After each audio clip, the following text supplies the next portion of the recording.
अगर मैं आपसे कहूँ कि आपके भीतर ऐसी शक्ति है जो आपकी पूरी ज़िंदगी बदल सकती है, लेकिन आप उसे बाहर खोजते रहते हैं, तो क्या आप विश्वास करेंगे? हम सोचते हैं शक्ति पैसा है, पद है, प्रभाव है, लेकिन शिव सूत्र कहता है सच्ची शक्ति बाहर नहीं, आपकी चेतना के भीतर है। और जब यही शक्ति बिखरी रहती है तो जीवन भी बिखरा हुआ लगता है। लेकिन जब यही शक्ति एक केंद्र पर आती है तो साधारण मनुष्य भी असाधारण बन सकता है। सूर्य की किरणें रोज पृथ्वी पर पड़ती हैं। वे हमें रोशनी देती हैं, गर्मी देती हैं, लेकिन उन्हीं किरणों को अगर एक छोटे से लेंस से एक बिंदु पर केंद्रित कर दिया जाए तो वही प्रकाश अग्नि बन जाता है। क्या बदला? सूर्य नहीं, केवल एकाग्रता। शिव सूत्र भी यही कहता है, जब चेतना बिखरी होती है तो वह सामान्य ऊर्जा होती है, जब वही चेतना केंद्रित होती है तो वही शक्ति बन जाती है। शक्ति चक्र संधाने विश्व संहार।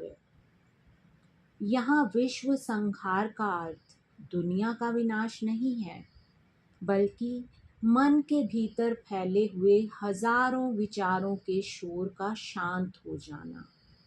जब मन का शोर शांत होता है तब पहली बार स्वयं की चेतना स्पष्ट दिखाई देती है।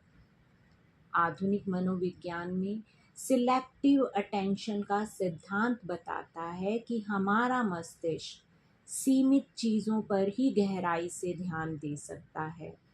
जब ध्यान लगातार भटकता है तो हमारी कार्य क्षमता कम हो जाती है, और जब ध्यान एक जगह टिकता है तो प्रदर्शन और स्पष्टता दोनों बढ़ते हैं। यह सिद्धांत शिव सूत्र के शक्ति चक्र संधान से पूरी तरह समान तो नहीं है, लेकिन दोनों में ध्यान के केंद्रीकरण का एक साझा तत्व दिखाई देता है। सोचिए, सुबह उठते ही mobile notifications, messages, social media, office, future, past, आपकी चेतना पूरे दिन बिखरी रहती है। और फिर हम कहते हैं मेरे पास ऊर्जा नहीं है। असल में ऊर्जा कम नहीं हुई, वो बिखर गई। आज सिर्फ 60 सेकंड अपनी सांस पर ध्यान दीजिए।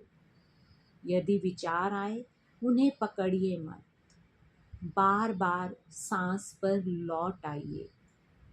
फिर महसूस कीजिए मन थोड़ा शांत हुआ या नहीं। यही अभ्यास धीरे धीरे शक्ति को केंद्रित करना सिखाता है।